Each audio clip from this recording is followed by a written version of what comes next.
And one of the games that a lot of the, quote, experts said was that Bradley Central was going to go into Cookeville and stop the Cavaliers. And Cookeville wins and wins in good fashion, 34-28. And we're joined on the telephone by Coach Jerry Joslin. And I'm sure he didn't relax and enjoy the win, as it was probably a nail-biter to the very end for him. But, Coach Joslin, we appreciate you spending time with us again this week. Well, thanks a lot for having us on. We definitely appreciate you thinking about us and allowing us to be on the air. That's awesome. Well, there's a lot of folks, a lot of folks in our network that appreciate Cookeville football, and of course we go into Cookeville, and we're still trying to get those guys at the hub to pick up the network next year. So if I've got canned interviews with you, I can share them with them and say, hey, he's been on our show more than you guys have.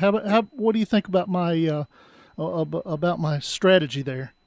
I like your strategy. I just hope it works for you. I don't know. That may be the wrong person to use. Well, I don't. Somebody else. I don't know about that. You're a pretty well respected guy, and with Oak Ridge's upset of McMinn County, you're going to be at home next week against an Oak Ridge team. Yeah, that's we learned a while ago, I think, or some of them learned in the third quarter that Oak Ridge had beaten McMinn, which I talked to Bo Cagle, coach at McMinn, and his quarterback, I think, was having to sit tonight, so he's having to play a freshman.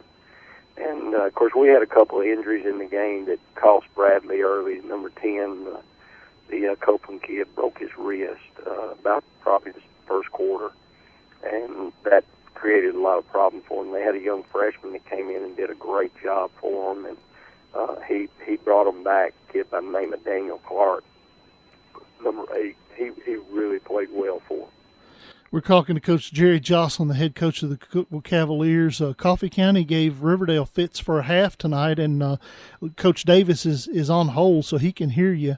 I'm sure he's gonna wish you the best as carrying the District 6 AAA mantle through the postseason. But that's a Coffee County team that you said last week in the postgame, a very good squad despite their record, right? Yeah, I thought, and I do think that their coaching staff did a wonderful job with them this year.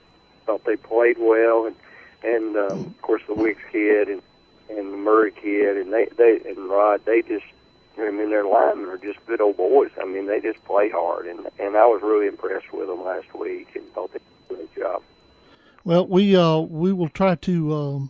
We'll be following you next week as you host Overton. I mean, as you host Oak Ridge, yes, and we hope to talk to you next week in the post game if you're kind enough to spend some time with us. Well, that won't be my if we can do it, we sure will, and I appreciate you calling. Okay, Coach Joslin, thanks so much for your time. We appreciate you.